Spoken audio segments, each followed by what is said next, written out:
Bonjour, c'est Full House aujourd'hui. Vraiment, c'est vraiment un grand plaisir de vous recevoir. Je vois qu'il y a des gens d'autres classes, donc bienvenue à vous. C'est comme si c'était un peu pour moi que les étudiants sont ici. Donc, je m'appelle Marie-Odile Demey. Pour ceux qui ne me connaissent pas, je suis chargée de cours ici. J'ai fait de la production télévisuelle auparavant. Pendant 15 ans, j'avais ma boîte de production télévisuelle. Et c'est là que j'ai rencontré Alain Omer Duranceau, que je suis vraiment ravie de vous présenter ici. Je vais te laisser la parole dans quelques minutes. Je vais te présenter un peu de mon point de vue.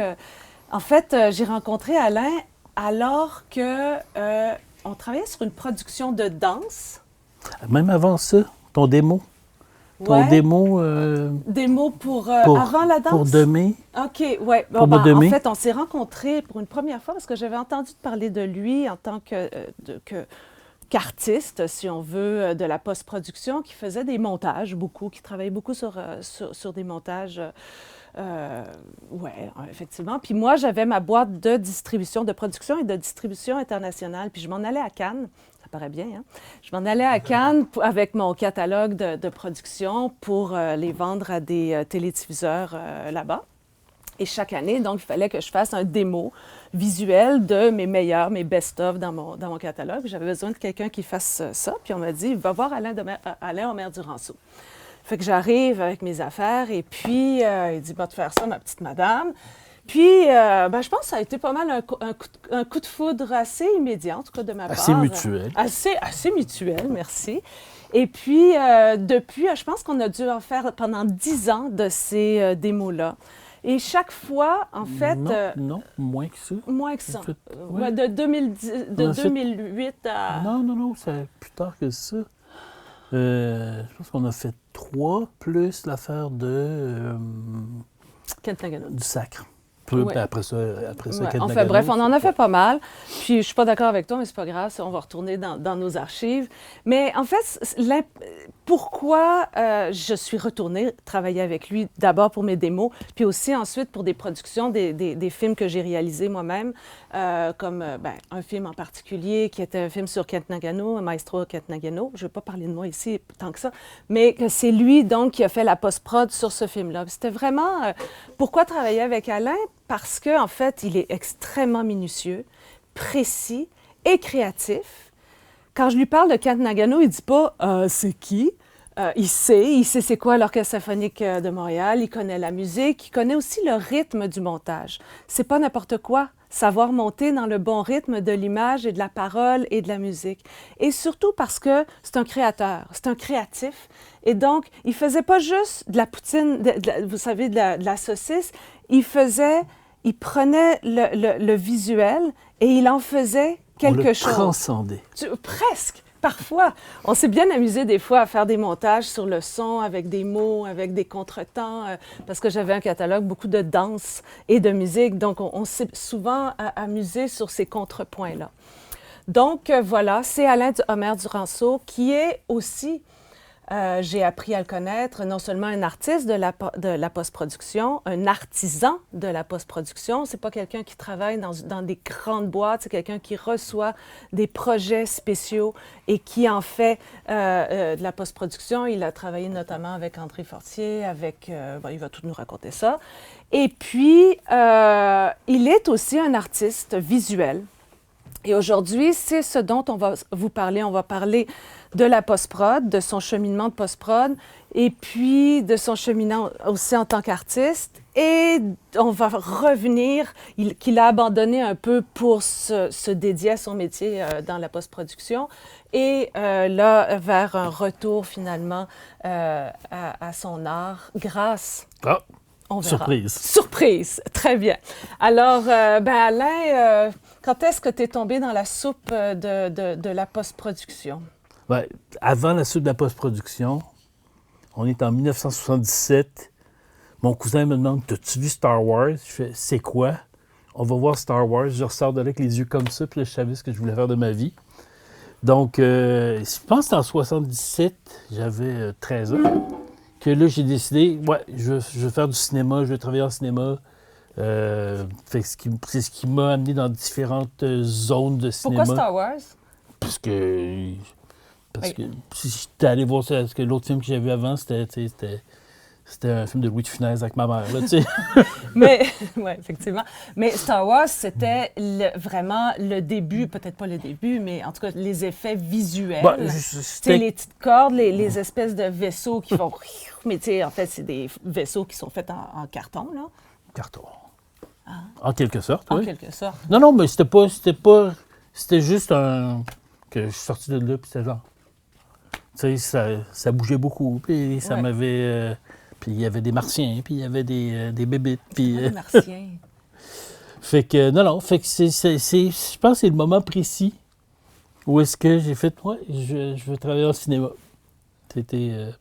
bon, c'est pas super original, parce que je suis pas tout seul à qui c'est arrivé. Non, mais dans ma génération, là, il y en a un paquet. Après ça, tu as eu la génération Blade Runner. Après ça, tu as eu la génération... Chaque génération a eu son film...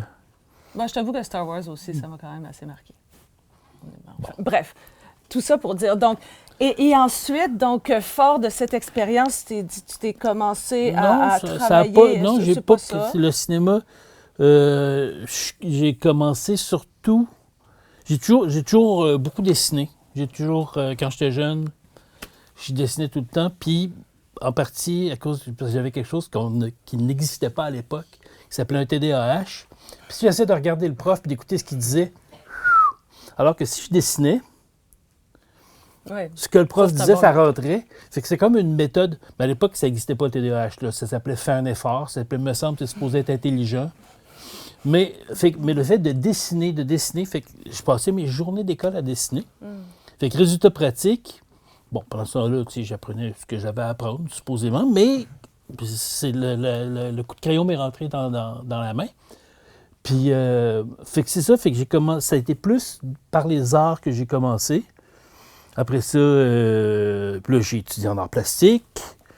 Avec un succès retentissant que j'ai échoué tous mes cours, grosso modo. À cause du TDAH? Bon, à cause de la découverte de la vie sociale, ou tu sais, il y a plein de raisons. Mais à chaque année, j'étais obligé d'aller voir le registraire et dire « Oui, non, là, je sais, j'ai écoulé tous mes cours, mais j'ai changé. »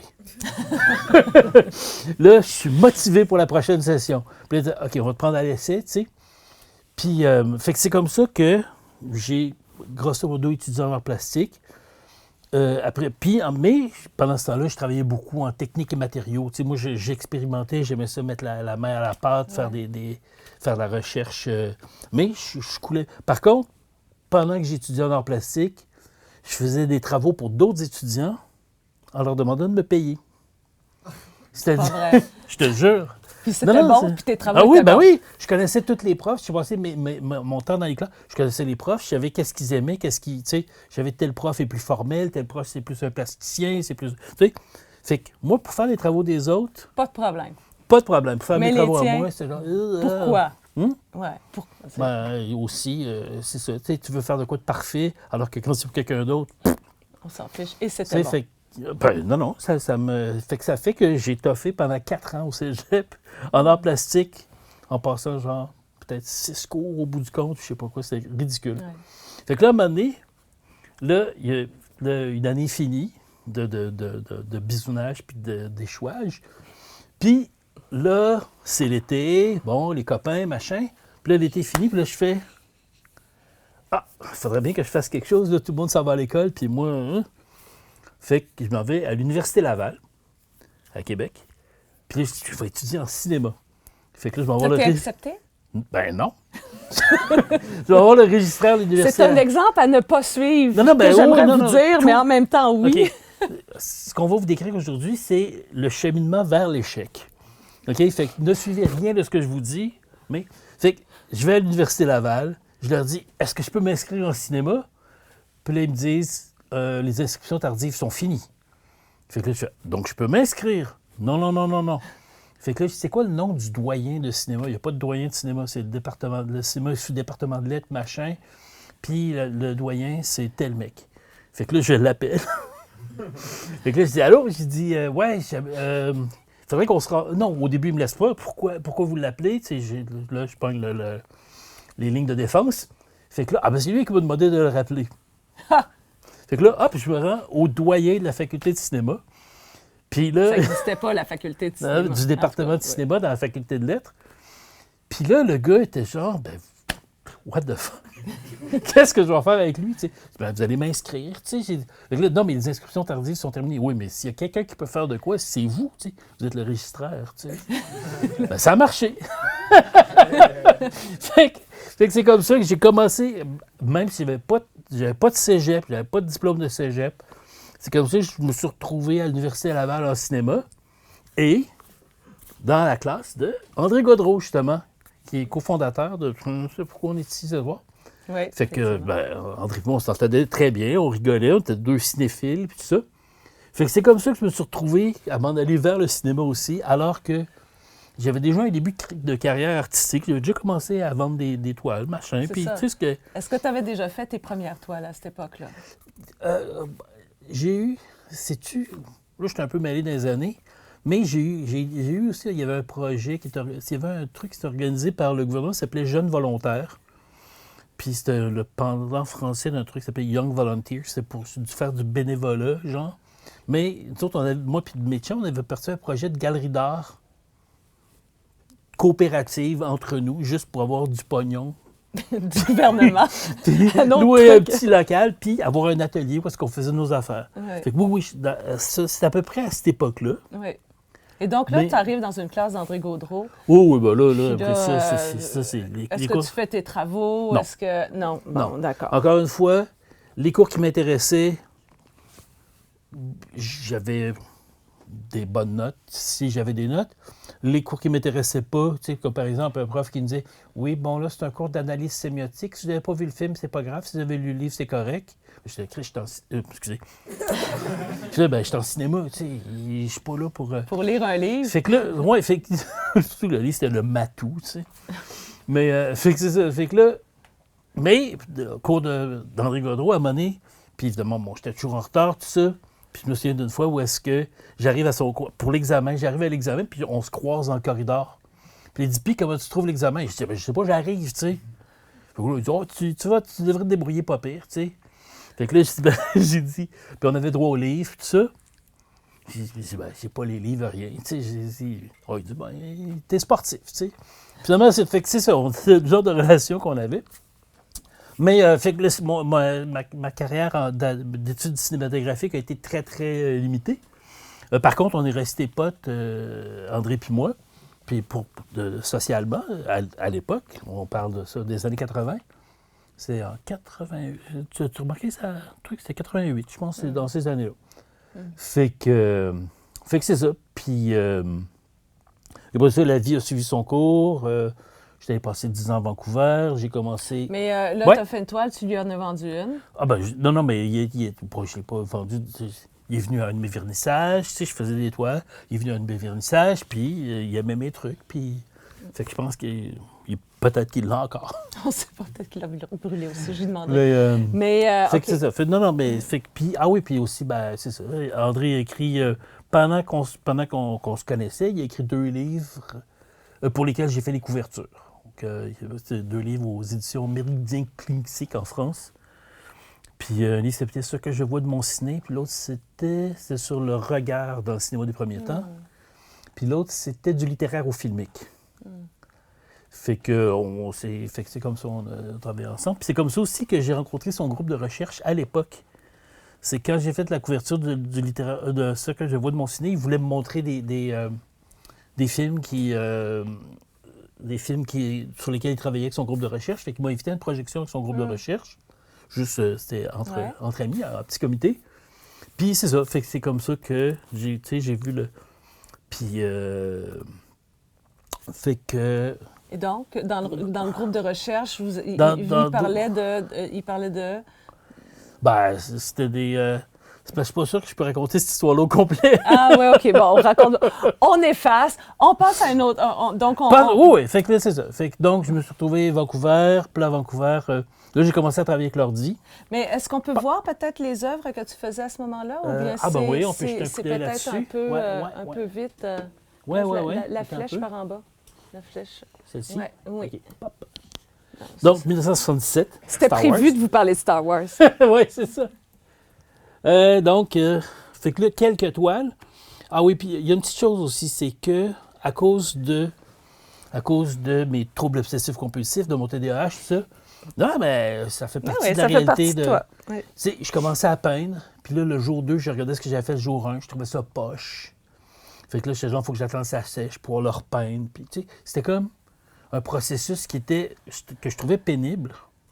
Puis à un moment donné, je t'ai déjà raconté cette histoire-là, je vois à la télé une émission de Bob Ross. Bob Ross. Tout le monde connaît Bob Ross ici. C'est ben, incroyable. Ils connaissent tous Bob Ross. Oui. J'en reviens pas. À l'époque, c'était pas un phénomène culturel, Pas c'était du de la tout, TV poche. C'est vraiment poche, là. Puis, mais je regarde ça, puis je suis impressionné. Sincèrement impressionné, sans... Je regarde ça, puis je fais... Quelle méthode? Il y a quelque chose. Je fais... il a fait un petit sentier dans la neige avec une maison, whatever, super poche, mais il l'a fait en 45 minutes, puis j'admire ça. Fait que là, je me demande si je serais capable, moi, de faire ça. Fait que là, je me pogne une toile, j'avais des toiles, puis... Que le gouvernement avait payé. Non.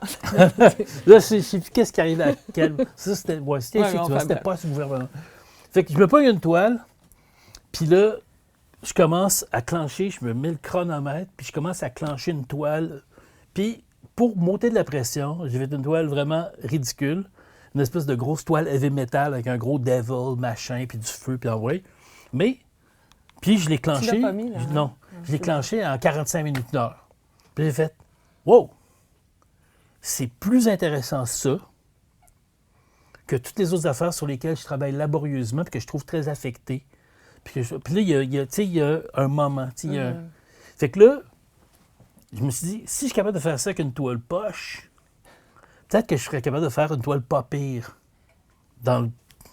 avec la même vitesse, la même énergie. Puis là, j'ai comme mis au point une technique où est-ce que mes canevas sont texturés à l'avance, que je travaille sur mes canevas juste pour avoir une texture intéressante, parce que je compte beaucoup sur les heureux accidents.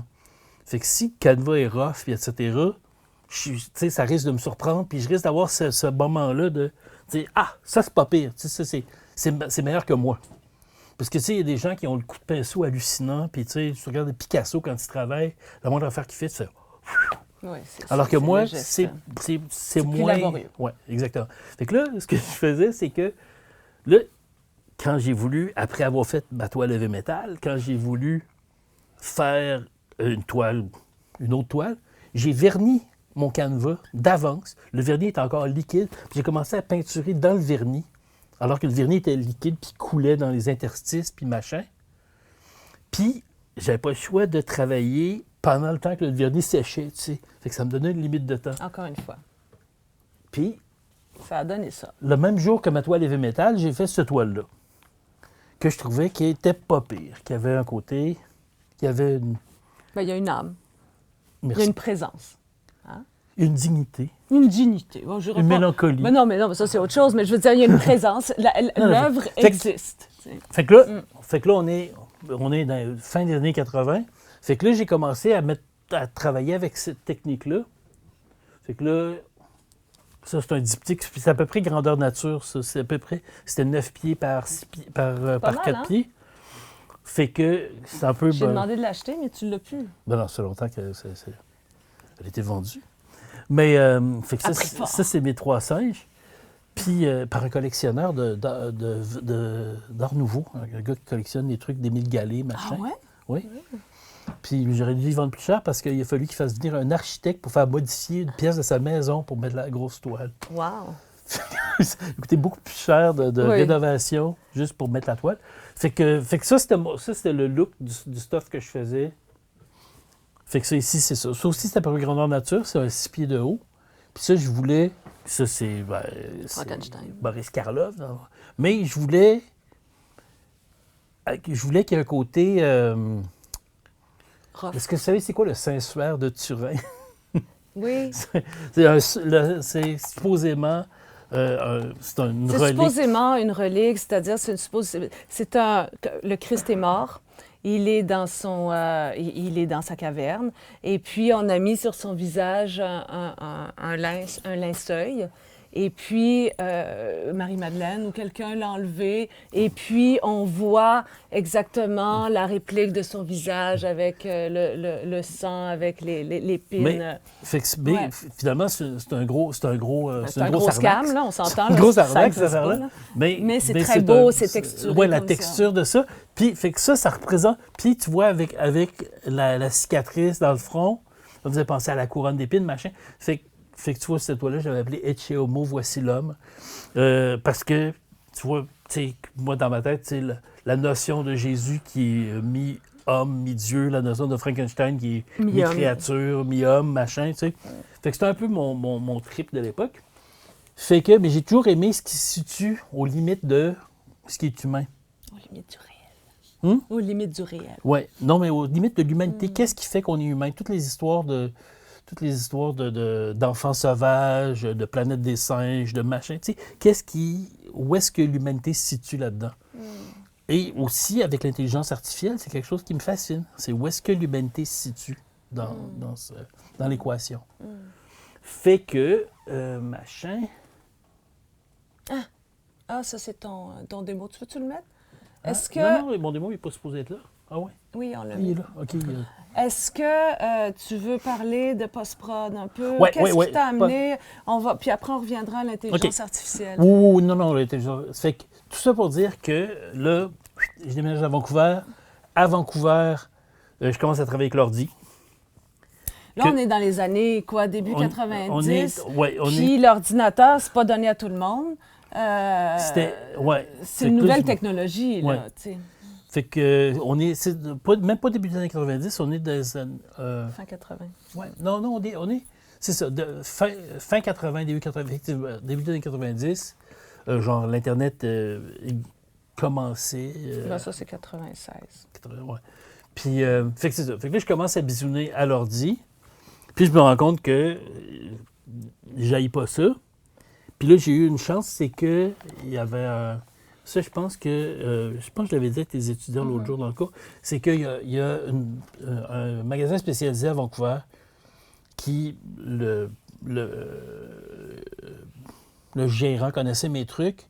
Connaissait tes trucs. Vous savez ce que je sais pas comment je l'ai connu, en fait, mais ce qui s'est passé, c'est qu'ils m'ont fourni un ordi, un gros ordi, qui à l'époque, ça avait genre une fortune. Ils m'ont fourni des licences de logiciels super à 10 000 $, puis machin. Puis on fournit ça gratos. Pour que tu les expérimentes. Développe ça, expérimente ça, puis si nous, on a des clients plus spécialisés, on va te les envoyer, puis vu que tu ne travailles pas tu vas pouvoir donner un avis. OK. On va remettre ça en contexte. C'est-à-dire qu'à cette époque-là, vous savez, les effets... peux-tu expliquer très rapidement ce qu'est la différence entre les effets visuels et les effets spéciaux? Bien, ce que tu parles, essentiellement, c'est le début ça de l'effet vers les effets numériques, oui. Les effets numériques. Mais tu sais, Star Wars, là, ça, c'est effet visuel, right? Non. Non? OK. C'est parce que les effets... OK. En cinéma, les effets spéciaux, c'est quand tu fais exploser une voiture, quand tu as... Mais tu l'as fait exploser pour vrai. en vrai. Ah, OK. Ça, c'est des effets spéciaux. Tu vois, je m'étais mêlée. C'est quand un jour, il va y avoir un éléphant numérique qui va passer à travers une pièce, fait que là, tu fais tomber des affaires, puis tu fais bouger. Tout ce qui est dans le monde réel, c'est ce qu'on appelle des effets spéciaux. Ah, OK. Le vrai éléphant, ça, c'est des effets spéciaux. Si tu as un vrai éléphant, oui, mais il faut que tu pètes des fenêtres, puis machin, puis l'éléphant va être mis plus tard. Les effets spéciaux, c'est les fenêtres pétées, puis l'éléphant, c'est les effets visuels. Ah, OK, je comprends. Le faux éléphant. Oui, l'éléphant virtuel. Fait que c'est ça. Donc, dans les années 80, tu avais les premiers balbutiements d'effets numériques. Tu sais, Tron, le film Tron, ça date de 1983. Puis là, c'était vraiment un gros... Puis bon, même dans Star Wars, tu avais une couple de petits shots numériques, machin, mais c'était pas encore accessible. C'est des super ordis qu'il fallait qu'ils fassent ça, puis machin. Mais Fait que les licences qu'on te fournit gratuitement, premièrement, parce qu'on se rend compte que tu es c'est un pour WizKid, faire de la modélisation. malgré ton TDAH, tu es super intelligent, puis tu sais comment jouer avec un ordinateur. C'est vrai. Avec un ordinateur. Puis la licence, c'est pour faire du visuel, right? Pour faire Donc, de la modélisation la- 3D, de l'animation. J'ai commencé à utiliser After Effects, alors que After Effects porte encore Est-ce son que nom les de gens savent jeune- c'est quoi After Effects? Oui. Ouais, Ben là, tu sais. non, non, mais ça, fait que c'est ça. Fait que j'ai commencé à utiliser After Effects avant que ce soit Adobe After Effects, quand c'était encore Cosa After Effects. Puis ça valait une fortune. Fait que c'est ça. Puis, Tu as commencé à gosser avec ça? j'ai commencé à gosser avec ça, à faire des machins. Finalement, j'ai des trucs qui ont été pris par... Tu faisais pour toi-même Je des faisais pour créations. le fun, Tu t'amusais, des modélisations en mouvement ou statique? En de l'animation. Ouais. OK, de l'animation. Ouais. Puis, il y a de mes choses qui sont tombées c'est ça, il y a un logiciel que j'utilisais qui s'appelait Electric Image Animation System, qui n'existe plus. Puis, ils ont fait des trucs avec ça pour... comment ça s'appelle? Terminator 2. L'explosion de Los Angeles, c'était fait avec ça, tout ça. Fait que Puis, c'était le seul logiciel à l'époque qui était utilisé, qui roulait sur un Mac. Sur des Mac, des gros Mac, mais... Donc, ils t'ont fourni un Mac. Ah oui, ça fait un gros Mac Quadra, je sais pas quoi, ou je me souviens plus. Énorme, là. Puis avec- Pas si énorme, là, mais... Ouais. Fait qu'une grosse machine, puis un gros écran, puis tout. Puis, fait que là, c'est ça. Fait que moi, je travaillais avec Electric Image, justement, qui était ça. Et il y a eu un appel, j'ai vu passer ça, qu'ils cherchaient s'il y avait des gens qui avaient des pièces envoyées pour mettre sur leur demo reel. Qui ça cherchait ça? Electric Image, la les gens compagnie de- logicielle. Oui. Fait que là, je leur ai envoyé 3 tests que j'avais faits, juste des trucs. Puis le président de la compagnie m'a appelé en me disant « Wow! » Il dit « C'est-tu correct si on met tes 3 affaires sur notre reel? » Je suis dit « Ben oui, c'est pour ça que je les ai envoyées, tu sais. » Et là, ça a été vu par des gens chez Industrial Light and Magic, qui est une grosse compagnie d'effets visuels. Est-ce que Non, vous mais- connaissez? Qui ont fait? Ben, ils ont été partis avec Star Wars, puis après ça, ils ont fait plein de trucs depuis. Là, Mais, fait que là, j'ai eu... le Electric Image a offert pas Electric Image, ILM, Industrial Light and Magic, a offert, m'ont engagé. Et ça n'a jamais fonctionné. J'étais engagé puis tout, mais pour des raisons de visa tout à fait banales et machin, ça n'a pas marché. J'ai pas pu avoir mon visa pour aller travailler aux États-Unis. C'est terrible, hein? On est en 98, puis moi, pour remplacer, parce que justement, toutes les cours que j'avais pas passés, ben c'est là que c'est revenu me mordre Le mollet. le mollet.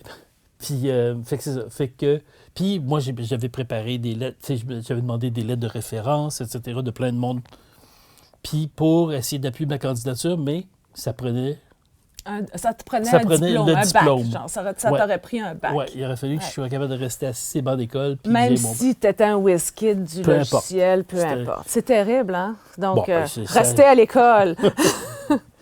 Mais, fait que c'est ça. Puis, fait que finalement, ça n'a pas marché chez ILM.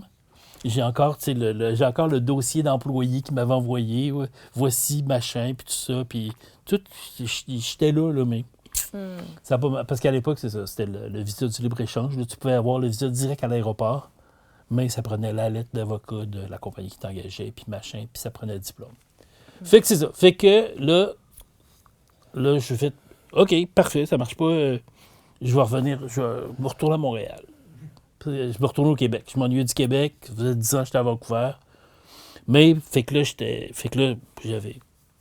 pas tout seul, mais il y a comme beaucoup de monde. Là, maintenant, j'avais de l'expérience d'infographie, d'ordi, puis de machin.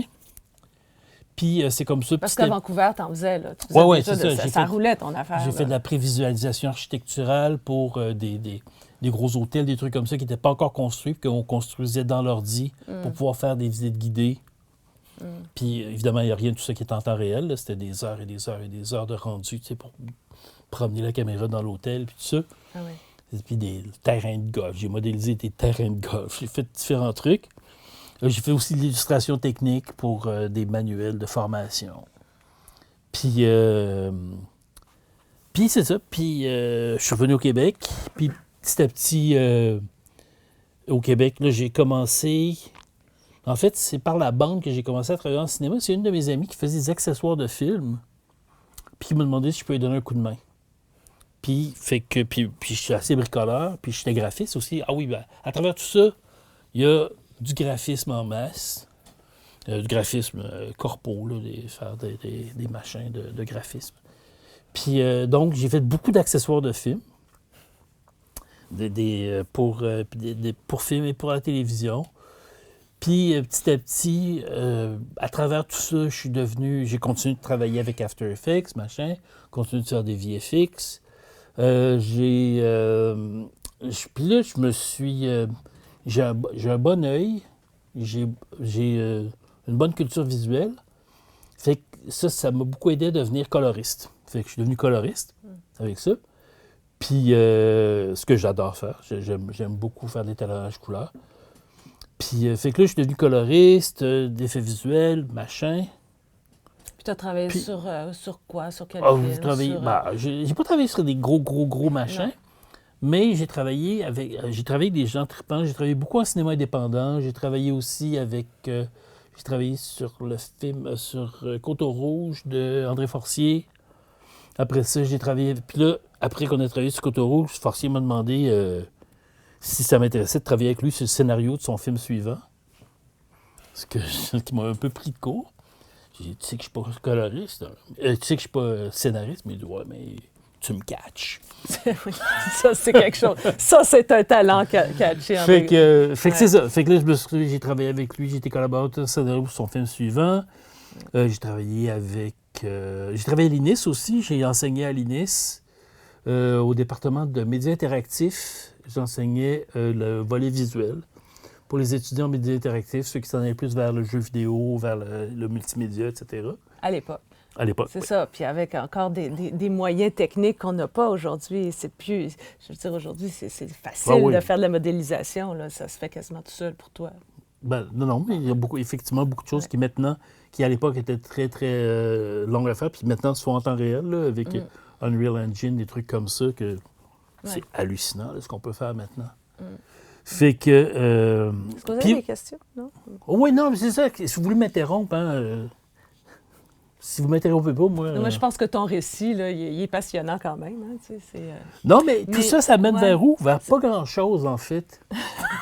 Non, sérieusement, je parlais avec... C'est faux, mais c'est un homme très humble. Non, c'est pas une question d'humilité. Mais ce que tu veux dire, c'est que c'est vrai que tu n'as pas fait le Terminator 8. Il y en a-tu un 8e? En tout cas, on se comprend. Peu importe. Peu importe, rendu là.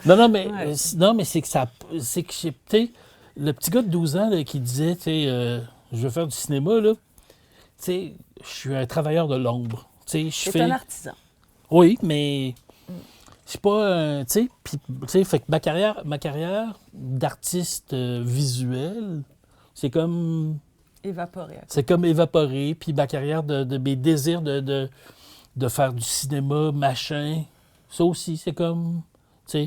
Puis là, je fais de la post-production, mais tu sais, genre, je travaille sur, comment ça s'appelle, non? Passe-partout. Fait que, tu sais, je travaille sur des Gugus, tu sais, j'ai travaillé sur Mégantic, j'ai travaillé sur, puis aussi sur des trucs que moi, je suis pas capable de regarder, là, tu sais, l'amour est dans le pré, le cœur de troqueur, etc. Que, tu sais, j'arrive à travailler consciencieusement, minutieusement sur ces choses-là, mais sans entendre une seule ligne de dialogue, tu sais. Je me mets de la musique, puis je le fais bien. Ouais. Mais, fait que c'est ça, fait que j'ai rien de... Fait que c'est pour ça, tu sais, quand, aujourd'hui, j'ai appelé Marie-Odile, j'ai fait, mais pourquoi tu m'as invité à aller leur parler? J'ai rien à leur dire. Je regarde les autres invités des mardis de l'OCQ, puis, tu sais, c'est du monde qui ont de quoi dire. Moi, je pense que tu as beaucoup de choses à dire jusqu'ici, ça n'arrête pas tellement, donc tout va bien. Ben, fait que, non, mais j'étais, tu sais, une espèce de sentiment d'imposteur complet. Oui, ça, je peux comprendre, mais en même temps, non, parce que c'est justement, c'est l'artisan. Parce que les Denis Villeneuve de ce monde Ben, heureusement qu'ils ont des artisans comme ça, consciencieux, qui connaissent les outils puis qui savent comment lisser et qui... C'est pas pour rien qu'André Fortier lui a dit « Toi, tu me comprends. » Ben, c'est ça. Tu sais comment rendre ce qui est voulu. Je veux dire, on a travaillé ensemble sur des films qui est pas passe-partout, qui sont des beaux documentaires. Puis tu sais effectivement l'âme qu'il faut rendre. Donc, c'est un talent de l'artisan de l'ombre, effectivement. Bon, ouais. Alors, c'est comme ça. Mais il faut qu'ils le sachent, eux autres qui sont dans le merveilleux monde du cinéma, c'est qu'on n'est pas tous... ça prend un réalisateur, puis en dessous du réalisateur, il y a combien de monde? Ben, c'est une armée. Mais l'armée, c'est des gens extraordinaires comme toi. Tu sais. On s'en allait vers l'intelligence artificielle, vers la création, en fait. Donc, vous avez compris En fait, il y a une chose importante à dire, c'est que tu as utilisé quand même ta créativité dans ton métier de post-prod.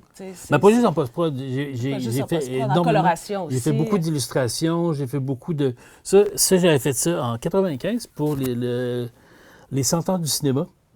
Puis c'est toutes des petites images, des pictogrammes de films qui couvrent 100 ans de cinéma à travers plein de pays, etc. Puis là... Marie-Odile n'est même pas au courant, mais là, je suis en train de faire une version. J'ai pris ce truc-là, puis je suis en train de faire une version animée. Une version où est-ce que chacun de ces petits films-là joue. Puis l'image se cristallise. Fait que tu as plein de trucs, tu sais, tu as des images de plein de films. Puis chacune de ces images-là joue. Et mais c'est pas le ça film se au complet, cristallise. Ça va être c'est un genre un GIF, là. Non, ben c'est plusieurs secondes, mais pendant ce temps-là, on s'éloigne, puis tout se cristallise, puis finit par créer cette image-là. Fait que ça, c'est un vieux truc que j'avais fait. Et j'ai eu une... Puis ce qui m'a donné l'idée de faire ce petit vidéo-là, puis de retourner à cette vieille affaire-là, c'est qu'il y a quelqu'un qui m'a écrit et qui était le... Comment ça se dit? Le mec d'une grosse cinémathèque aux États-Unis. Le boss, le patron? Le patron, oui. Cherchez quelqu'un dans un musée. Le curateur. Le curateur. Le commissionnaire. D'une grosse cinémathèque aux États-Unis, une cinémathèque universitaire aux États-Unis, je ne me souviens plus dans quelle ville, mais c'est un gros truc. Ils sont réputés, ils ont une collection de films hallucinante. Puis il m'a dit, il essaie de me retrouver, puis il m'a retrouvé, puis il dit, j'ai acheté ça en poster quand j'étais de passage à Montréal en 1995. Et ça m'a suivi, puis il m'a envoyé une photo de son bureau. Où est-ce que tu as mon vieux poster, ça. Puis il dit ça a joué un rôle dans dans mes choix de carrière. Wow. Il dit j'ai essayé de voir tous ces films-là au fil des années, de retrouver, d'identifier chacun des films. Puis fait que c'est ça, fait que là, moi, c'est un bout que j'avais pas pensé à cette image-là. Mais là, le fait que cette personne-là m'écrive out of... C'est arrivé il y a 1 an ou 2, là. Cette personne-là m'écrive out of nowhere, puis ils me disent, regarde, je suis rendu une sommité mondiale en cinéma à cause de ton poster. Là, OK. Fait que là, je me suis dit... Puis à l'époque, c'était impensable à l'époque, parce que juste faire cette image-là, tu sais, les disques durs étaient pleins à craquer, puis machin, tu sais. Mais là, maintenant, c'est pas la même chose. Fait que là, je me suis dit, OK, ben, je vais faire un petit vidéo avec ça, puis je vais y envoyer. Fait que là, ça enregistre mon disque dur. Fait que c'est ça. Donc, fait que là, c'est ça. J'ai travaillé en colo, j'ai travaillé en post-prod, j'ai travaillé, etc. Et il y a une couple d'années, j'ai commencé à m'intéresser à l'intelligence artificielle, qui était quelque chose qui m'avait toujours intéressé d'un point de vue de science-fiction. C'est-à-dire que, tu sais, quand j'étais jeune, j'étais de la science-fiction, etc. Puis la notion d'intelligence artificielle, puis le fait que maintenant, il y a des outils qui ont beaucoup démocratisé ça, ça m'a... j'ai commencé à bisouner là-dedans, puis juste comme ça. Mais petit à petit, je me suis rendu compte que j'avais une approche un peu différente de beaucoup de choses que les gens faisaient. C'est-à-dire que j'essaie de laisser à l'intelligence artificielle un espace créatif, si on veut. C'est-à-dire que je dis pas « fais telle affaire ». Je dis pas « tu sais, fais... je sais pas moi, tu sais, une guerrière, machin, avec, tu sais, des cheveux roux, des yeux verts, puis un château en arrière dessiné par Giger, puis machin. Tu sais, j'essaie de dire, voici un concept abstrait, voici une citation. Fait que j'ai fait une série de citations, puis j'appelle ça, puis un des logiciels, l'algorithme que j'utilise le plus fréquemment, c'est Midjourney, que vous connaissez ça. Plusieurs d'entre vous doivent connaître, fait que j'appelle Midge. Fait que j'ai une série que j'ai faite qui s'appelle une interprétation artificiellement intelligente par Midge et moi. Où est-ce que je prends une citation, des paroles de chansons, je prends un poème, etc. Puis j'essaie de voir ce que Midge peut faire avec ça. Avec toi. Pour l'instant, tout seul d'abord. Puis après ça, là, je fais ma job de dire... Parce que 99% de ce qu'elle produit, c'est pas regardable, c'est ridicule, c'est banal, c'est machin. Mais, à un moment donné, je fais « Ah, ça commence à être intéressant. » Puis d'ailleurs, je t'ai montré, des progressions, des fois, des affaires poches du début, puis comment j'arrive à aller chercher quelque chose. Tu fais de la direction artistique. Une job de direction artistique, puis donc je vois l'intelligence artificielle un peu dans une relation de collaboration, plus que juste pour remplacer... Ton intelligence.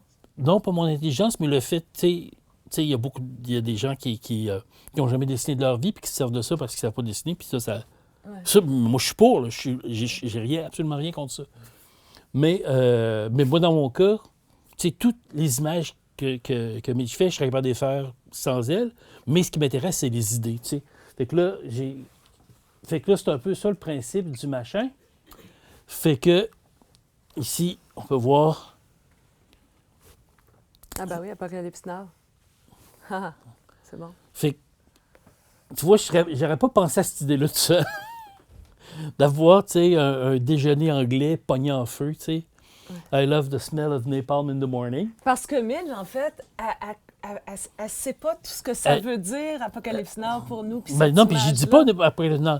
Je dis juste la phrase. Je donne la phrase, puis je dis, OK, arrange-toi. Tout le monde connaît le film Apocalypse Now, évidemment. Là. Puis c'est une citation bien célèbre. Là. Ouais. Fait que là, ça donne ce genre de truc-là ici. Bim. Là, les autres, on va passer plus vite. Ouais. Hop. Neil Gant. Hop. Attends quand même un peu. OK. Fait que j'ai des citations de films là-dedans, des chansons. Puis j'ai toujours des surprises. Mais cela dit, avant d'arriver à une image comme ça, il y en a 100 que j'ai rejetées, là, au sens propre.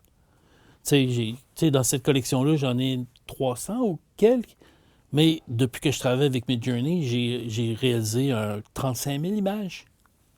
Oui, qu'il y en a 35 000 que j'ai jeté au vidange, tu sais. Oui. Fait que c'est ça. Fait que, hop. Et ça, ce que ça a fait, c'est que tout d'un coup, ça m'a redonné le goût de faire de l'art. Le fait d'avoir cette interaction-là, puis aussi, je retrouve le côté immédiat de quand je faisais de la peinture, puis qu'il fallait que ça aille vite, puis que ça sorte, c'est que ça aussi, ça va vite. Tu sais, ça se passe vite, tu sais pas. Tu sais, ça me permet, moi, de bypasser. Tu ne t'appesantis pas. Exactement, ça me permet de bypasser. Puis de rester fait léger que blim, par rapport à blim. ta créativité. Ça, ici, ça ressemble plus aux toiles que je faisais à l'époque. Ouais. Puis le style graphique. Puis aussi, je fais du travail de colo après. Je fais du travail, tu sais, des fois, je tu les retouches? Ah ben oui. Ah, OK. Non, sans aucune hésitation. Non, sans aucune hésitation. Tu lui dis c'est un pas, travail. Donne-moi ce grain-là. Tu lui dis, donne-moi ce grain-là. Je dis, donne-moi ça. Puis là, non, mais au début, je dis rien pantoute. Puis là, petit à petit, je fais, ça, c'est intéressant. Poussons cette direction-là. Fait que là, je change mon prompt. Tu sais, je rajoute du vocabulaire que je pense qui peut réveiller des trucs, machin, tu sais. Mais à partir de ce moment-là, je me suis dit, peut-être, attends un peu, j'ai un autre machin rigolo. OK. Ça ici, c'est ça. On est exactement 100 ans après le moment où cette phrase-là a été écrite. Et ça ressemble beaucoup à ma démarche. Le surréalisme, peux-tu expliquer un peu ce que c'est? Ouais, veux-tu que je l'explique? Ben oui, explique. C'est toi l'historienne de l'art. Ouais. Mais vous savez, c'est quoi un peu le surréalisme? C'est-à-dire que c'est une méthode artistique, une technique, une approche artistique qui vise justement à ne pas être dans le réalisme, de ne pas vouloir reproduire la réalité, mais de laisser l'inconscient. On est au début, on est dans une période aussi, le début de la psychanalyse. C'est laisser parler l'inconscient. Donc, André Breton, ce qu'il faisait, c'est qu'il mettait des mots. Et puis, en fait, il laissait des mots, puis une série de mots, il jetait des mots sur une page, et puis ça créait ça créait des poèmes. Donc, ça n'avait ni queue ni tête, mais en même temps, oui, ça créait un autre sens. C'est que tu projettes toi-même ton sens dans ce que... Fait que c'est ça, fait que c'est pas seulement... Dali fait partie des grands surréalistes. Mais c'est pas seulement... dans la peinture, c'est aussi dans l'écriture. Ces gens-là faisaient l'écriture automatique, etc. Il y avait, tu sais, Dali, il disait que lui, il s'endormait avec une cuillère à la main, avec une assiette en dessous de la cuillère, puis que quand il s'endormait, la cuillère tombait, ça le réveillait. Et cette fraction de seconde de sommeil-là, entre le moment où la cuillère tombait et le moment... C'est là où est-ce que il voyait son subconscient, tu sais. Ouais. Fait que moi, c'est ça, avec le travail...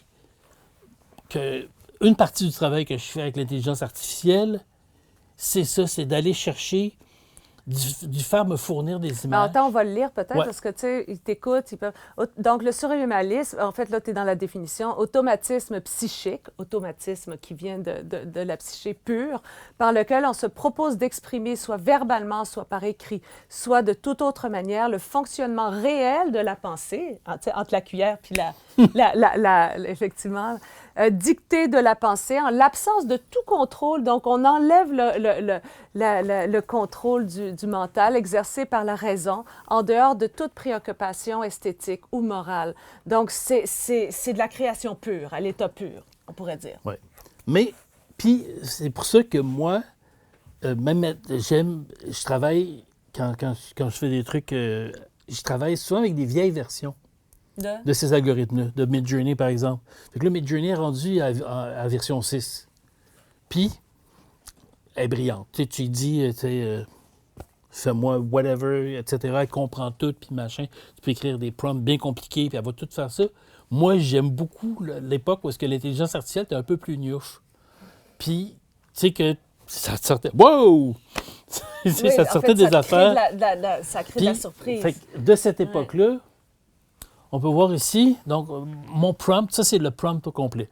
A beautiful hand model shows off her perfect, graceful hands. C'est horrible. Fait que ça, c'est dans le temps de la V3.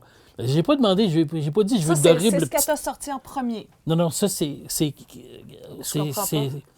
là, j'ai 48 images là-dedans. Et ces 48-là, c'est 48 affaires qu'elle m'a sorties. J'ai demandé une modèle de main là, qui fait qui pose pour des trucs de main. Mais pourquoi t'as sorti quelque chose d'horrible comme ça? Parce qu'elle est poche en main. À l'époque, elle était poche en main. Puis c'est toute la même affaire. Pourquoi elle n'a pas pourquoi elle n'a pas choisi des couleurs différentes? Ben parce que je disais, une femme avec de très belles mains montre ses mains gracieuses, machin, et parfaites. Mais pour elle, des mains parfaites, c'était ça. Fait que c'est ça aussi, c'est qu'il n'est pas juste du... mais, tu sais, si quelqu'un... Fait que ça, c'est la phrase que j'y avais donnée. Par curiosité, parce que je savais qu'elle faisait des mains poches. Souvent, le monde fait « Ah, les mains sont poches, par exemple. » Il y a même des jokes, là, genre des compagnies qui vendent des faux doigts pour que si tu te fais prendre par un excès de vitesse, ton faux doigt après, tu peux dire « Ah, ça, c'est une image d'AI, c'est une image d'une intelligence artificielle. » Fait que ça, c'est le genre d'affaire que je trouvais rigolote, là, que... C'est ça, elle était vraiment poche en main. Là, maintenant, elle fait des mains parfaites. Fait que là, c'est un petit peu plate. Mais il n'y a pas juste les mains, mais fait que c'est ça. Fait que moi, j'ai une affection particulière pour sa débilité. Fait que c'est ça. Après ça, madame... Fait que là, l'étape suivante, c'est que souvent, je me suis retrouvé dans des conversations avec des gens, que ce soit sur les médias sociaux, etc. Oui, l'AI, c'est pas de l'art, l'AI, c'est du vol, c'est du copiage, c'est du plagiat. Les artistes humains, ils n'ont pas demandé à ce que leur machin serve à l'entraînement de l'AI. Tu as les mêmes questions pour ChatGPT, tu sais. Là, ChatGPT, en ce moment, sont en train de se faire poursuivre par le New York Times qui dit « Oui, mais on n'a pas donné le droit que nos articles soient pillés pour l'entraînement de ChatGPT. » Fait que là, je me suis dit, est-ce que je pourrais montrer à Midge à peindre comme moi? Comme ce que je faisais il y a 40 ans. Fait que j'ai donc, avec différentes techniques et une description précise, tu sais, de dire, tu sais, un expressionist painting, blablabla, blablabla. Attends, quand tu parles avec Midge, tu lui dis des mots, tu lui Tu- montres pas des images. C'est Ça ça dépend. l'affaire, c'est ça qui est intéressant Non, avec dans ça. ce cas-ci, là, c'est ça. Maintenant, c'est que il y a un truc, c'est une nouvelle version, un nouveau truc dans la nouvelle version de Midge, où est-ce que tu peux avoir des style refs, des références stylistiques. Tu peux donner une référence. Puis la plupart des gens se servent pour copier des affaires. Tu sais. Moi, je fais, OK, est-ce que je pourrais me copier avec ça? Mais si je prends juste le style ref, si je fais juste lui donner une image, puis dire, vous faites quelque chose dans ce style-là, ça marche pas. Mais si je lui donne une image, puis si j'y décris ce que je veux, si je dis, tu sais, je veux des couches de lac, machin, et un fond texturé, machin, distressed, etc., là, tout d'un coup, là, je peux avoir quelque chose qui ressemble au genre de peinture que je faisais il y a 40 ans. Fait que pour mon frère, j'ai fait faire un Dracula pour aller avec mon Frankenstein. Fait que ça, c'est fait par IA. Puis le Frankenstein est fait par moi il y a 40 ans. Puis le Dracula est fait par IA. Après ça, fait que là, il y a puis là, quand j'ai commencé, des gens qui connaissaient mon travail en peinture à l'époque, il y a un de mes chums qui me dit, je serais curieux de voir ce que ça ferait si tu faisais faire tes singes. Ah oui. Fait que là, j'ai fait, c'est hors de question. Pourquoi? J'ai dit, j'aurais trop peur qu'elle soit meilleure que moi. 2, je serais très déçu si elle n'était pas meilleure, si elle était pas meilleure que moi. J'ai dit, fait que on a un peu une situation, mais évidemment, j'ai pas pu m'en empêcher. Oui, c'est ça. Fait que là, Ça, c'est toi? non, Ben voyons donc. ben c'est moi avec Midge. Non, non, c'est pas les mêmes que Ça, non, c'est pas la même image. Ce serait bien mais- que tu nous remontes l'image du début. Ah, elle est trop loin. Ah, OK. Ah, ouais, blip, blip, blip, blip, blip. Fait que c'est ça. Fait que là, tu vois tout d'un coup, fait que là, quand tu as des questions, oui, Ah, mais ça me déçoit. quoi? Ben, je sais pas, tu sais, j'aime tellement tes singes, tu sais, puis là, Eh ben voilà. c'est aussi... Fait que là, fait que c'est là- aussi beau. Et là, j'ai dit, tu sais, à la demande générale d'Alain Clich, voici mes singes. Puis là, Alain Clich a dit, un de mes vieux potes de Québec, il a dit, je ne saurais pas reconnaître c'est lequel le tien. Ben non, moi non plus. Ce à quoi j'ai répondu, les deux, c'est le mien. Ah. Pourquoi tu Parce que sur les milliards d'images générées par par Midge? Midjourney, Tu l'as par amené les à 16 ça. millions d'utilisateurs, il n'y en a pas une autre qui ressemble à ça. Puis celle-là ressemble beaucoup À cette- au genre de, tu sais, donc, est-ce que c'est de l'art si c'est l'artiste qui se fait copier lui-même son style par lui-même, puis qui passe par l'intelligence artificielle pour avoir ce résultat-là? Est-ce que c'est de l'art? La question est... Hein? Fait qu'après ça, Moi, je dirais puis que là...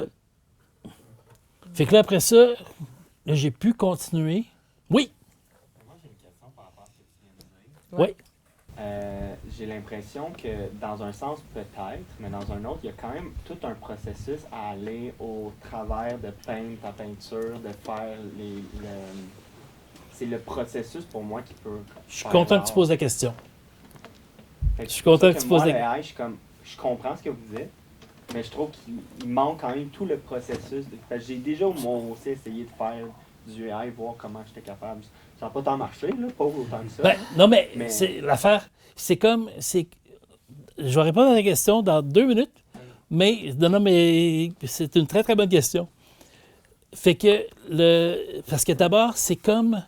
Si on s'attend à être aussi bon avec Midjourney, avec Leonardo, avec Stable Diffusion, du premier coup, alors que on se dit, si je prends un pinceau, ça va me prendre combien de peintures avant d'avoir une peinture qui a de l'allure, tu sais? Ça vient pas tout seul. Tu sais, ça, c'est après 35 000 images. Fait qu'effectivement, c'est pas magique. Ben, c'est c'est comme un magique. pinceau. C'est une nouvelle sorte de pinceau, en fait. On pourrait dire. Oui, ben, ça dépend. C'est ultra aussi, efficace. c'est aussi, tu sais, ce qui va faire qu'on n'aura plus de job, personne bientôt. Non. Mais, fait que c'est ça. Fait que ça ici, c'est une autre étude que j'ai faite. Mais ça, c'est au lieu de copier mes toiles. Fait que là, je fais, qu'est-ce qui se passe si je prends, tu sais, je vais dans mon style, mon vieux style, Texturé. puis avec ces textures-là, puis etc. puis que j'essaie de faire des nouveaux trucs. Tu vois, le Mais- problème que je vois là-dedans, en tant qu'historienne de l'art, Oui. c'est que si on imprime, je veux dire, si Ah. on la rend réelle. Je t'interromps. Je t'interromps parce que c'est là que je m'en vais. OK. Fait que c'est ça. Fait que avec les singes, j'ai une de mes amies qui effectivement avait une de mes toiles, qui avait acheté une de mes toiles il y a longtemps, qui me dit, oui, mais est-ce qu'il y a quelque chose de physique qui existe par rapport à ça? Est-ce qu'il y a quelque chose, tu sais... Fait que là, j'ai fait, moi, je travaille avec un studio de photo qui fait de très beaux tirages, mais tu n'as pas la même physicalité. Tu n'as pas le même, tu sais... La matérialité de La matérialité, c'est ça. Mais par contre, tu sais, tu peux avoir une image, tu sais, sur papier musée qui va te toffer aussi longtemps que tu veux, machin, tu sais. Un très, très beau tirage avec une très belle résolution, puis tout ça. Mais, cela dit, effectivement, ça n'a pas forcément... Puis tu n'as pas la texture. C'est-à-dire Ouais. que si je passe Tu- ma main sur ta toile... Exactement, la texture Et est peut-être qu'on si... s'en va là. Peut-être que la prochaine étape, c'est d'arriver à faire... Peut-être qu'on serait capable avec une imprimante 3D. Je ne sais pas, je dis n'importe quoi peut-être. Là, mais... Fait que là, c'est ça. Fait que j'ai dit à mon ami, j'ai dit, il y a deux possibilités. Première possibilité, je peux imprimer les trucs. Avant, je veux juste vous montrer une chose qui est assez... C'est que moi, qui a fait beaucoup de peinture, machin, c'est de voir quelque chose comme ça ici. Je trouve ça assez époustouflant parce que j'ai l'impression que c'est toutes de mes toiles, mais il y en a des dizaines et des dizaines et des dizaines. Puis c'est ça l'affaire, c'est que avant, tu sais, si on regarde la toile des singes, avant d'arriver à une toile que je ne serais pas gêné de mettre ma signature dessus, j'en ai généré 86. Dans ce cas-ci, je les avais comptés pour répondre à mon ami Alain Clich. Fait qu'il y en a quelques-unes qui sont là-dedans, machin. Mais, mais de voir ça pour moi, c'est weird. Mais là, la réponse que j'ai continué de donner, puis c'est là que je vais répondre à ta question, la réponse que j'ai continué de donner à ma copine qui me disait, y a-tu un objet physique qui existe? C'est rien ne m'empêche de moi être l'exécutant de Midge. Que Midge m'engage pour faire des toiles. C'est-à-dire que je travaille en collaboration avec Midge. Parce que avant de faire les singes, tu sais, si j'en ai généré 86, ça prend, tu sais, ça se compte en minutes. Mais est-ce que je serais prêt à faire 86 toiles avant d'arriver à une que j'aime? Non, tu sais. Alors que, fait que l'un n'exclut pas l'autre.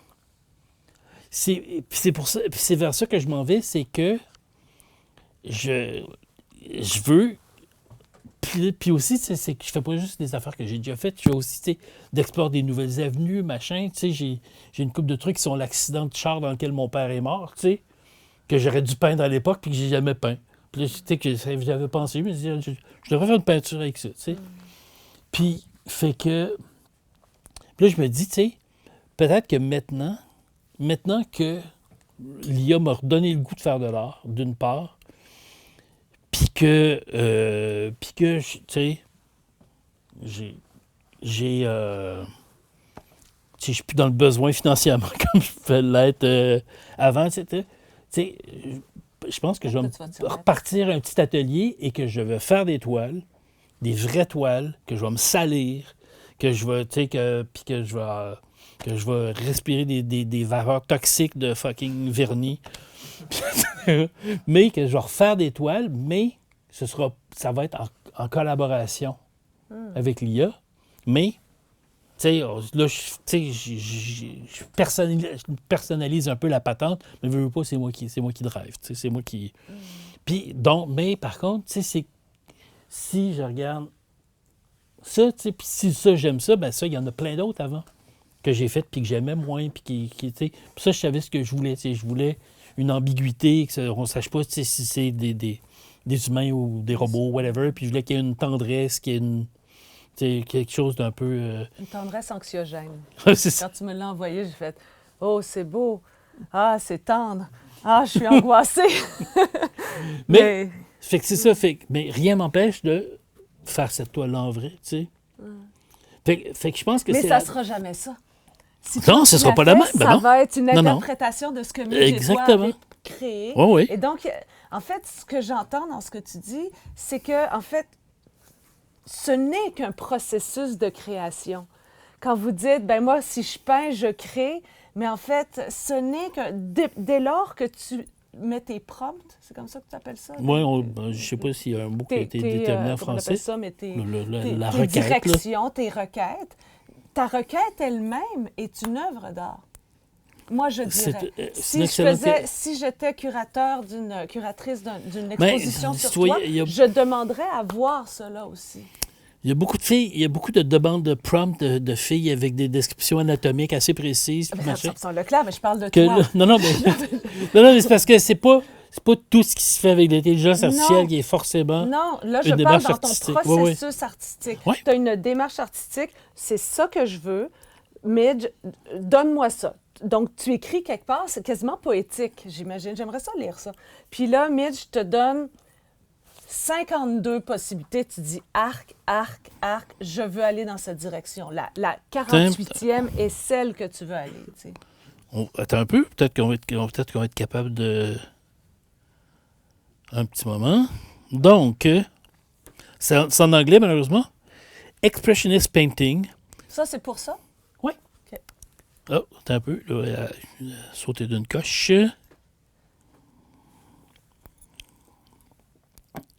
Excusez-moi, tout d'un coup, tout décidé de loader en même temps.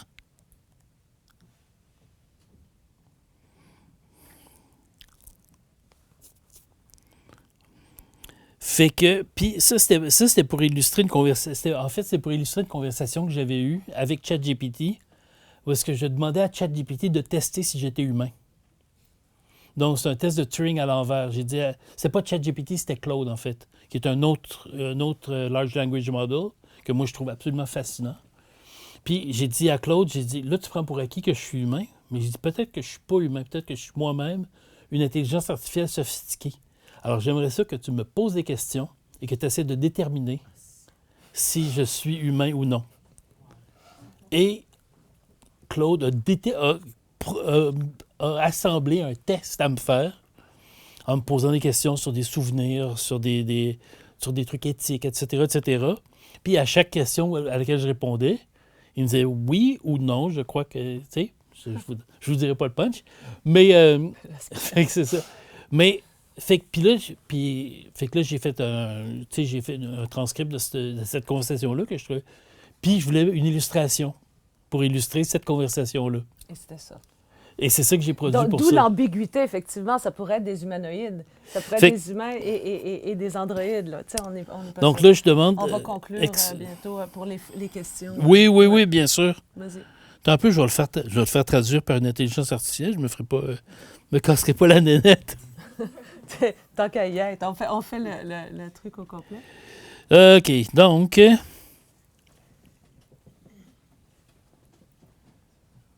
Ah oui? D'habitude, il est plus vite que ça. Oui, mais l'Internet ne rentre pas très bien. Ah, c'est peut-être l'Internet ici. Oui, c'est dans le temps, tu sais, on faisait ça. Comme si la longueur de mon bras pouvait donner plus. Peinture expressionniste représentant un homme mécanique s'engageant à son insu avec un chatbot d'intelligence artificielle dans une matrice complexe de code brut. Coup de pinceau expressif, couche superposée de glacis translucides sur une surface fortement texturée et abîmée, détails complexes et précis, couleurs riches et vernis lustrés. Aspect ratio 3:1, machin, version 6, machin, etc.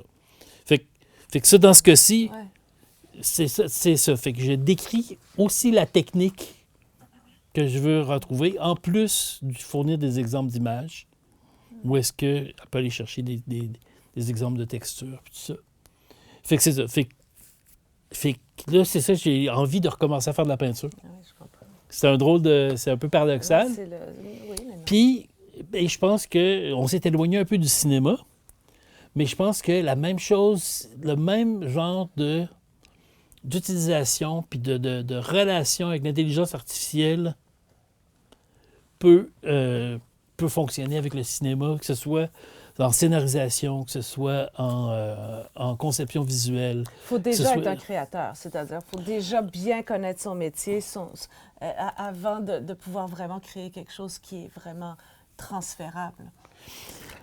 Bonne question, parce que moi, tu vois, il y a des créateurs qui utilisent l'intelligence artificielle puis que je suis sur des médias sociaux puis tout ça, et qui n'étaient pas forcément des artistes avant, mais mais je peux reconnaître leurs œuvres immédiatement. Tu sais, il y a un mec qui s'appelle Petr Valek, qui est tchèque. Puis lui, tu vois ses images, tu sais tout de suite que c'est lui, tu sais. Ensuite de ça, Kelly Bosch, une californienne. Elle aussi, je reconnais immédiatement ses images. Jeffrey Hudson, un autre mec. Fait que ces gens-là ont tous trouvé un style en utilisant ces outils-là. Donc, dans la façon qu'ils rédigent leur prompt, dans la façon qu'ils choisissent les images qui les intéressent ou non, etc., le résultat final, c'est des gens que moi, je considère complètement comme des artistes. Même si ils n'ont jamais eu le pinceau puis machin, mais ces gens-là ont découvert. Et d'ailleurs, l'idée... Puis ça, je pense que tu n'es même pas au courant de ça, parce que j'ai un... non, j'ai peut-être... T'as des secrets pour moi. J'ai des secrets pour toi. C'est que un des projets que j'ai, justement, depuis que je travaille avec l'intelligence artificielle, c'est d'aller travailler avec des personnes en centre des personnes âgées, de leur servir d'interface entre l'intelligence artificielle générative et eux. C'est-à-dire que d'aller voir des personnes... là, c'était plus facile quand ma mère était... Ça aurait été plus facile quand ma mère était vivante, parce que j'avais un in dans une place de vieux. Là, il faut que je gagne leur confiance. Ouais. Mais l'idée, c'est d'aller voir des personnes en fin de vie, des personnes... Puis leur dire, tu sais, faire de l'art avec eux autres. Ouais. Puis leur permettre de s'exprimer visuellement, que moi, je serve d'interface, que moi, je serve de... Puis, tu sais, s'ils veulent faire, tu sais, si, quelqu'un veut recréer des scènes, tu sais, de la Deuxième Guerre mondiale, ou, tu sais, de bal à Vienne, ou whatever, tu sais. C'est que maintenant, c'est ça, tu sais, puis parce que cette idée-là m'est venue au fait que quand j'ai commencé à travailler avec l'intelligence artificielle, je me suis dit, tu sais, si jamais, mettons, j'ai Parkinson ou quelque chose, puis que je peux plus faire d'art... bon, ça a modifié énormément mon... Tu sais, s'il n'y a plus de dextérité, je vais pouvoir continuer de faire de l'art en me servant de ce genre d'outils-là. Tu sais. Puis là, de ça est venue une autre réflexion. J'ai fait, est-ce que je ne peux pas mettre ces outils-là à la disposition des gens qui en ont besoin. De des gens qui sont tout seuls, puis puis pour qui faire de l'art, ça peut être quelque chose de merveilleux, tu sais. Merci, Alain. Est-ce que vous avez des questions? Je suis sûre que vous avez 1000 questions, mais là, il est tard, vous êtes fatigués. Mais c'est fascinant, hein? C'est comme... En fait, on est un peu comme ça, tu sais, un peu de la... la broue dans le toupette. De la broue dans le toupette, parce que c'est vraiment un monde... Je trouve que c'est une belle façon de rentrer dans le monde du IA. Oui, Charbel? Oui, donc déjà, merci pour cette belle présentation et ce parcours intéressant. Justement, le tableau et votre technique d'expérimentation avec le vernis, ça, c'est déjà une technique qui existait, ou c'est vraiment vous et votre côté expérimental qui était comme... Ah, vas-y. Tout existait. Ben, tout existe. Quand je l'ai fait à l'époque, les gens trouvaient ça original. Les gens trouvaient que ça avait une facture, puis ça avait puis une profondeur. Puis moi, ce que j'aimais, c'était justement le côté des heureux accidents. Le côté de... Tu sais, tu es en train de peindre, là, puis d'abord, j'avais pas le choix de peinture à l'horizontale à cause du vernis. Tu es en train de perdre, puis là, ton œil est en train de s'en aller, tu sais, puis tu es là. Fait que, je dis pas que j'ai inventé cette technique-là, mais je l'ai inventée pour moi. Tu t'es pas inspiré de quelqu'un? Non, c'est pas quelque chose que... Puis, mais c'est drôle parce que, tu sais, c'est venu de ma réflexion de ma peinture de Bob Ross, Heavy Metal, que j'ai fait, qu'est-ce que je peux faire pour peindre vite, pour me forcer à peindre vite. Et ce qui est intéressant, pour finir sur Bob Ross, là, vous avez une question?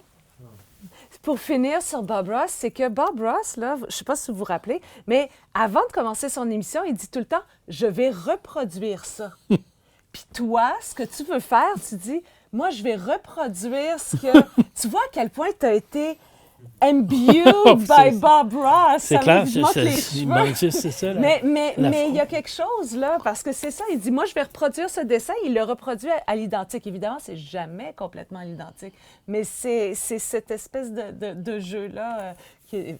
Voilà, Bob Ross. Mais cela dit, c'est pas non plus... Tu sais, c'était plus l'idée de reproduire le look de mes toiles de l'époque. Ouais. C'était c'était plus une gageure, là, tu sais. C'était plus pour... Puis aussi pour envoyer promener les gens qui... Tu sais, pour dire, regarde, ce que je faisais en peinture, je peux le faire en AI, puis c'est kiff-kiff, tu sais. Mais pour moi, l'idée de refaire quelque chose que je faisais il y a 40 ans, c'est pas le but de ma vie non plus. C'est pas J'ai- faire des singes à répétition. J'ai là, changé c'est depuis 40 ans, tu sais. Ouais. Mais tu sais, cela dit, ça se vendait bien à l'époque. Peut-être que ça pourrait encore bien se vendre maintenant. J'ai une dernière petite affaire que j'ai. Il y a les post-production. OK. Ah oui. Ça, c'est intéressant, un petit machin. OK. Oui, ça vaut Fait la que peine. ça, c'est un exemple d'utilisation dans mon travail. C'est que je travaillais sur une émission qui s'appelle J'ai frôlé la mort. C'est une émission sur des gens qui ont frôlé la mort. Ça me semble clair. Voici le synopsis. Des gens frôlent la mort.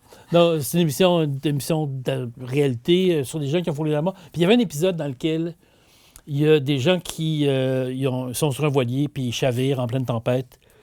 Puis ils sont rescapés par un paquebot, Un container. machin, un paquebot container. Pas un paquebot, un cargo container. Et fait que là, puis moi, je faisais la colo là-dessus, l'étalonnage couleur.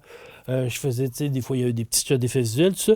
Puis là, fait que là, puis pour ça, on avait une shot de cargo de jour sur la mer. Puis là, puis fait qu'on avait fait un... Mais quand ils ont échoué, c'est la nuit.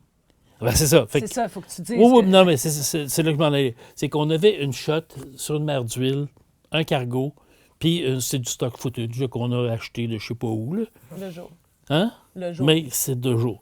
Fait que là, le réal, il me dit, tu peux-tu la pimper un peu, puis la mettre un peu plus nocturne, puis un peu plus de tempête, puis tout ça? Ah, mais c'est ma job d'essayer de faire des trucs comme ça. Fait que là, le résultat que ça a donné, là, c'était en mouvement, tout ça. Fait que là, ça a donné ça. Ce qui est déjà plus nocturne. Ça, c'est toi qui l'as fait, c'est pas Léa. Ça, c'est moi qui- Ça, non, c'est non. toi, là, avec tes outils Oui. d'effets Oui. de VFX. Ouais. Fait que ça, j'ai fait ça dans After Effects, puis j'ai fait, tu sais... Mais avant de faire ça, Là, ce qu'on voit, c'est de la pluie, hein? Oui.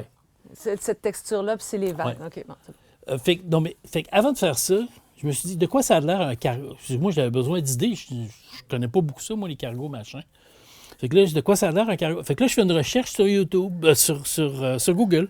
Puis là, je me suis rendu compte que quand il y avait une tempête, tu étais sur un cargo, machin, tu avais d'autres choses à faire que de filmer la tempête puis le cargo La nuit, la nuit. en plus. Fait Fait qu'il n'y a pas j'ai d'image.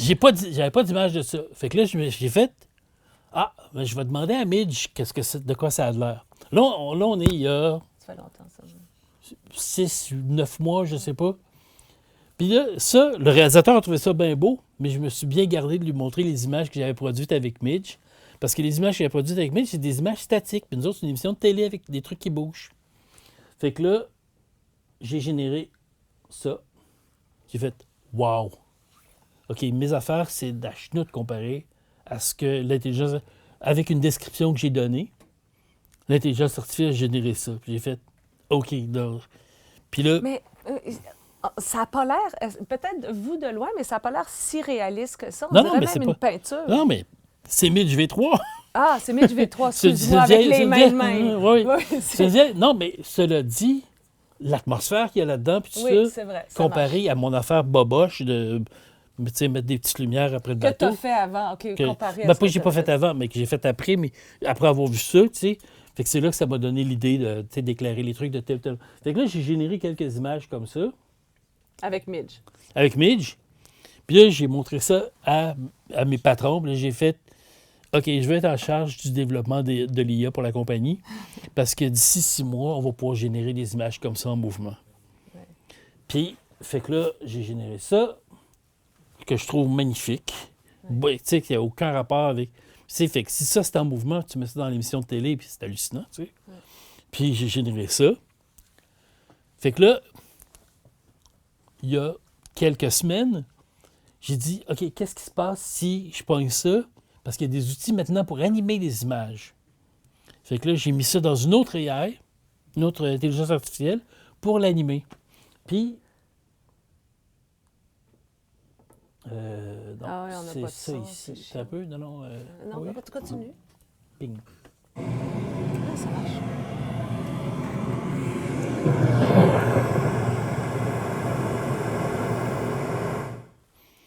Fait Veux-tu le revoir encore? Oui, je sais pas comment on fait pour le revoir. Fait que ça, c'est tout généré par du AI.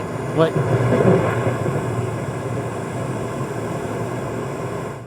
Wow. Fait qu'on est rendu là. Bien, ça, on était rendu là il y a 3 semaines. Puis 3 jours après que j'ai fait ça, OpenAI a sorti leur nouveau machin qui s'appelle Sora. Puis qui est hallucinant. SORA, si jamais vous voulez checker ces images-là. Là. Fait que là, maintenant, tu tapes, là, tu dis blablabla, blablabla. Puis il peut te générer pas des vidéos de 4 secondes, mais des vidéos d'1 minute. Puis il y a des choses hallucinantes là, qui sont faites maintenant. Puis Sora qui n'est pas encore disponible au public, là. Mais beaucoup, beaucoup meilleur. Fait que, jour Ça avance ce jour en jour. ouais. Fait que, tu sais, quand Mariodil m'a dit qu'elle voulait que je fasse un truc sur l'intelligence artificielle, etc., j'ai fait, pour des étudiants en cinéma, j'ai fait, ça avance tellement vite que, tu sais, je peux pas me préparer avant le jour même, tu sais, tellement ça change, puis ça change, puis ça change tout le temps. Fait que, est-ce que ça va nous piquer nos jobs? Certains d'entre nous, oui. Puis d'autres, ben, ils vont trouver le moyen de travailler avec ça, mais c'est quelque chose qu'on ne peut pas ignorer. C'est quelque chose qui va toujours, qui est là maintenant, puis qu'il faut faire avec. Tu sais, que Une question. Oui. Oui. Donc oui, ça prend des jobs, mais ça crée des jobs aussi, non? Bien sûr. Oui, ben c'est comme tout, tu sais. Tu sais, moi, c'est tu sais, à chaque nouvelle technologie, il y a ça qui se produit. Tu sais, c'est quand la photo a commencé au 19e siècle, tu sais, c'est genre, les peintres ont fait « Ah, mais là, tu sais, nous autres, on est... » Tu sais, puis les peintres, eux autres, pendant, tu sais, ils faisaient des peintures de Monsieur Machin puis de Madame Machin, puis de quoi ça a l'air une pintade sur une table avec des raisins, tu sais. Puis là, tout d'un coup, la photo arrive, puis là, ils disent « Oui, mais il n'y a pas d'âme dans la photo, puis machin, puis etc., puis c'est poche la photo, puis... » Tu sais, puis moi, ma job, ça va être quoi, tu sais? Mais le fait qu'on puisse prendre des photos de Monsieur le baron X, puis Madame la comtesse machin, ça fait que les peintres, après ça, ils ont pu faire tu sais, du futurisme, du cubisme, de l'impressionnisme, etc., tu sais, qui ont pu... C'est Ils étaient libérés d'avoir à peinturer des portraits de Monsieur et Madame machin, tu sais, pendant que la photo commençait là-dessus. Puis là, petit à petit, la photo s'est améliorée, puis là, ben, quelqu'un, tu sais, personne qui dirait qu'il n'y a pas d'âme dans la photo, là. Puis pourtant, la photo, tu sais, c'est de la reproduction. Tu écris un prompt de quelque chose, ben la photo, tu pèses sur le piton, tu sais. Mais c'est ton œil qui voit ce qu'il y a à voir, puis c'est toi qui décides quand tu pèses sur le piton, puis c'est toi qui décides du traitement que la photo va avoir, puis etc. Donc, à chaque fois qu'il y a une nouvelle technologie, tu sais, c'est vu comme... C'est ça, comme la fin du monde pour les gens qui... Tu sais, c'était... Ben, ça fait peur, c'est sûr. Oui, bien c'est sûr. Non, La non. télévision C'est fait peur au cinéma, hein, on l'a vu dans notre cours. Puis finalement, le cinéma n'est pas mort avec la télévision, c'est juste quelque chose qui s'est rajouté. Puis l'autre affaire aussi, c'est que ces technologies-là, comme Sora, puis tout ça, c'est que ça va aussi permettre au cinéma d'évoluer en quelque chose d'autre, tu sais. C'est combine l'intelligence artificielle générative et, par exemple, la réalité virtuelle. Puis, tout d'un coup, c'est que tu peux prompter ton environnement. Tu peux dire, tu sais, je veux qu'il se passe tel truc, je veux que, tu sais, modifions l'environnement, modifions, tu sais, le look de... Et ça va faire qu'il y a des gens, des créateurs, qui vont trouver d'autres manières de faire du cinéma, qui va être une autre forme de cinéma, où est-ce que tu sais, le créateur va toujours avoir du contrôle, mais le spectateur, au lieu d'être un spectateur, va pouvoir devenir un interacteur qui va interagir avec l'œuvre. Ouais. Fait que c'est ça, tu sais, il y a des possibilités qui sont hallucinantes. Puis, comme tu disais, effectivement, ça va créer des nouvelles jobs, puis ça va créer des nouveaux mondes, puis des nouveaux, tu sais, en ce moment, justement, tu sais, une réalité que les gens de mon âge ignorent, c'est la quantité de jeux vidéo qu'il y a, tu sais. Puis le nombre, le pognon qui est mis dans les jeux vidéo, les équipes qui travaillent sur des jeux vidéo, puis etc. C'est des nouveaux métiers, ça. Exactement, c'est des nouveaux métiers qui... Mais fait que tout ça, tu sais, là, rentre l'intelligence artificielle là-dedans, rentre tout ça, tu sais. Puis ça fait que c'est pas la mort du cinéma, mais c'est une autre mutation du cinéma que le cinéma va vivre, tu sais, grâce au fait qu'on puisse avoir, tu sais, produire des images hallucinantes en claquant des doigts, mais encore faut-il, tu sais, savoir Encore qu'est-ce que faut-il tu veux se générer, ouais. savoir, tu sais, avoir du goût, avoir, tu sais. Fait que... Ou pas de goût pantoute. mais Ou ça, pas c'est de goût autre chose. pantoute, non, c'est... Une dernière question. Une dernière question, mais super bonne. Ouais, les poches, on n'en veut pas. Pas de pression du tout. Alors, ben écoutez, je vous avais promis un bon spectacle. Est-ce que j'avais raison? Je vous avais dit que c'était l'histoire d'un échec. Est-ce que j'avais raison? Non, c'est pas au contraire. Ben merci beaucoup, Alain. Franchement. Merci.